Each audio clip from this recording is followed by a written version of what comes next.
Kerala Blasters ചെയ്യുന്ന ഈ ഒരു സംഭവം ഞാൻ 100% യോജിക്കാത്ത ഒരു കാര്യമാണ്. So once again welcome back to Tammy's money. നമ്മൾ സംസാരിക്കാൻ വേണ്ടി പോകുന്നത് കേരള ബ്ലാസ്റ്റേഴ്സ് ടീമിനെ പറ്റിയല്ല, കേരള ബ്ലാസ്റ്റേഴ്സ് ടീം മാനേജ്മെൻറ്റിനെ പറ്റിയാണ്. അതേ കേസ് നിങ്ങൾ മുമ്പ് കണ്ടിട്ടുണ്ടായിരിക്കും. സോ നമ്മളൊരു വീഡിയോ ഇട്ടിട്ടുണ്ടായിരുന്നു, ഒരു ബെറ്റിംഗ് ആപ്പിൻ്റെ കാര്യങ്ങളെ പറ്റി നമ്മളൊരു വീഡിയോ ഇട്ടിട്ടുണ്ടായിരുന്നു. സോ കാണാത്തവരാണെങ്കിൽ ജസ്റ്റ് ഒന്ന് പോയി കാണുക. സോ ഇന്ന് നമ്മുടെ കേരള ബ്ലാസ്റ്റേഴ്സ് മാനേജ്മെൻറ്റ് ചെയ്യുന്നത് കേരള ബ്ലാസ്റ്റേഴ്സിൻ്റെ ഒഫീഷ്യൽ സ്പോൺസറായിട്ട് അവർ എടുത്തിരിക്കുന്ന ആ ഒരു സംഭവം, ആ ഒരു ബാറ്ററി ബെറ്റ് എന്ന് പറയുന്ന സംഭവത്തിനെയാണ് ഇവർ ആ ഒരു ഒഫീഷ്യൽ സ്പോൺസറായിട്ട് എടുത്തിരിക്കുന്നത്. അത് നിങ്ങൾ ജേഴ്സി നോക്കിയാൽ കാണാം. അതിൽ കൊടുത്തിരിക്കുന്നത് battery.ai എന്നാണ് കൊടുത്തിരിക്കുന്നത്.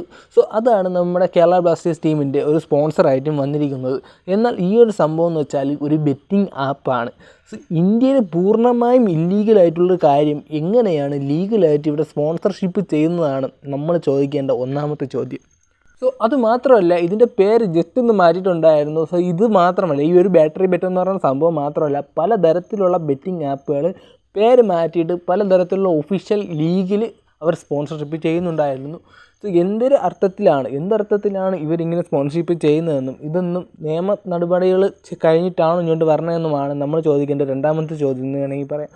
പൂർണ്ണമായും ഇന്ത്യയിൽ ബാൻഡായിട്ടുള്ള ആപ്പുകൾ അല്ലെങ്കിൽ ഇന്ത്യയിൽ ഒരു ഓഫീസ് പോലും ഇല്ലാതെ പ്രവർത്തിക്കുന്ന ഇത്തരത്തിലുള്ള ബെറ്റിംഗ് ആപ്സും ബെറ്റിംഗ് സൈറ്റും എങ്ങനെയാണ് ഇത്രയും വലിയൊരു രീതിയിൽ ക്ലബിനെ സ്പോൺസർഷിപ്പ് ചെയ്യുന്നത്, അതേപോലെ തന്നെ ലീഗിനൊക്കെ സ്പോൺസർഷിപ്പ് ചെയ്യുന്നത്?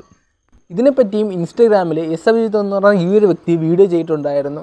സോ ഇതെല്ലാം എല്ലാവരും കാണുന്നുമുണ്ട്, അറിയുന്നുമുണ്ട്. എന്നാലും ഇത് എങ്ങനെ ഇവിടെ ഇന്ത്യയിൽ പോസിബിൾ ആവുന്നു എന്നാണ് നമ്മൾ ചോദിക്കുന്ന മൂന്നാമത്തെ ചോദ്യം. സോ ഇതെല്ലാം ഓപ്പണായിട്ടാണ് ഇപ്പോൾ ചെയ്യുന്നത്. സോ ഇന്ത്യയിൽ ഇല്ലീഗലായിട്ടുള്ള കാര്യങ്ങൾ ഇങ്ങനെ നടക്കുന്നു. സോ ഇതെല്ലാം അധികൃതർ നോക്കി നിൽക്കുകയാണ് അവർ ചെയ്യുന്നത്. സോ എനിക്ക് ചോദിക്കാനുള്ളത് ബ്ലാസ്റ്റേഴ്സ് ടീം മാനേജ്മെൻറ്റിനോടാണ്. ഇത്തരത്തിലുള്ളൊരു ബെറ്റിംഗ് ആപ്പിൻ്റെ സ്പോൺസർഷിപ്പ് നിങ്ങൾക്ക് വേണോ? അതായത് ഇത്തരത്തിലുള്ളൊരു ബെറ്റിംഗ് ആപ്പിൻ്റെ സ്പോൺസർഷിപ്പിലാണോ ഈ മാനേജ്മെൻറ്റ് ഈ ഒരു ക്ലബിനെ വളർത്തിക്കൊണ്ട് പോകുന്നത്? സോ ഇത്തരത്തെ ലക്ഷക്കണക്കിനുള്ള ആരാധകരുള്ള ഒരു ടീമാണ് കേരള ബ്ലാസ്റ്റേഴ്സ്. യാതൊരു സംശയവുമില്ല. മഞ്ഞപ്പടയായിട്ട് കേരള ബ്ലാസ്റ്റേഴ്സിൻ്റെ ഓരോ ഇൻസ്റ്റാഗ്രാം പേജ് എടുത്ത് നോക്കിയാൽ ഈവൻ ഒരു 100 ഫോളോവേഴ്സ് ഉള്ള ഒരു റീൽസ്, ആ ഒരു അക്കൗണ്ടിൽ കേരള ബ്ലാസ്റ്റേഴ്സിനെ പറ്റി ഒരു റീൽസ് ഇട്ടാൽ ഉടനെ തന്നെ ക്ലിക്കാവുന്ന ഒരു അക്കൗണ്ട് വരെയുണ്ട്. സോ അക്കൗണ്ട് വരെയുണ്ടെന്ന് വെച്ചാൽ അത്തരത്തിലുള്ള ഒരു ഫാൻ ബേസ് നമ്മൾ കേരള ബ്ലാസ്റ്റേഴ്സിനുണ്ട്. സോ അങ്ങനെയുള്ളൊരു ഫാൻ ബേസ് ഉള്ളൊരു കേരള ബ്ലാസ്റ്റേഴ്സിന് ഇത്തരത്തിലുള്ള ഇല്ലീഗലായിട്ടുള്ള ഒരു ബെറ്റിംഗ് ആപ്പ് എന്തിന് സ്പോൺസർ ചെയ്യുന്നു എന്നൊരു ചോദ്യമാണ് ഞാൻ ചോദിക്കുന്നത്. സോ എന്തായാലും നമ്മളെല്ലാം ഇതിന് നോക്കുകുത്തികളായിട്ട് നിന്നേ പറ്റുള്ളൂ. കാരണം എന്ന് വെച്ചാൽ ഇതിന് മുമ്പും പല ISL ക്ലബിനും ഇത്തരത്തിലുള്ള ബെറ്റിംഗ് ആപ്പുകൾ സ്പോൺസർഷിപ്പ് ചെയ്തിട്ടുണ്ടായിരുന്നു. അന്ന് ആരും അത് ശ്രദ്ധിച്ചില്ല എന്നായിരിക്കണം ഇതിൻ്റെയൊക്കെ ഔചിത്യം എന്ന് വേണമെങ്കിൽ പറയാം.